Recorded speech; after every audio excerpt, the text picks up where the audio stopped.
Elles étaient plus de 130 à lancer leurs bâtons, secouer leurs pompons et faire virevolter leurs cannes pour le premier championnat de France de majorette.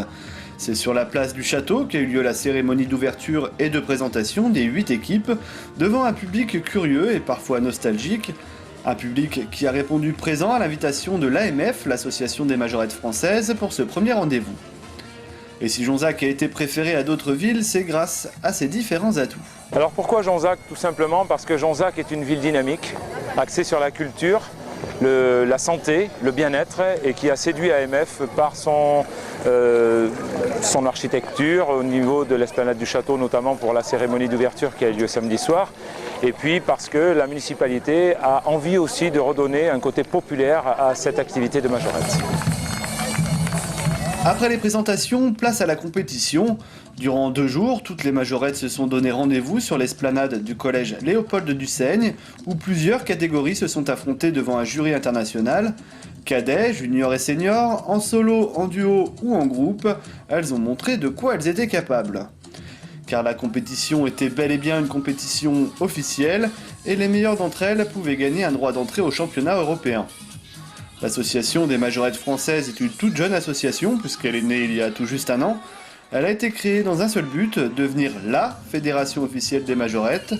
La France compte plus de 300 clubs et pour le moment, 12 clubs sont adhérents à l'association, ce qui fait environ 280 majorettes, et d'autres sont en cours d'inscription. On aurait pu croire la majorette tomber en désuétude, voire même un brin ringarde, eh bien pas du tout. Depuis quelques temps, cette activité plutôt sportive même connaît un second souffle. On peut parler de renouveau pour la majorette depuis 2 ou 3 ans. On sent bien qu'il y a de nouveau un engouement pour cette activité.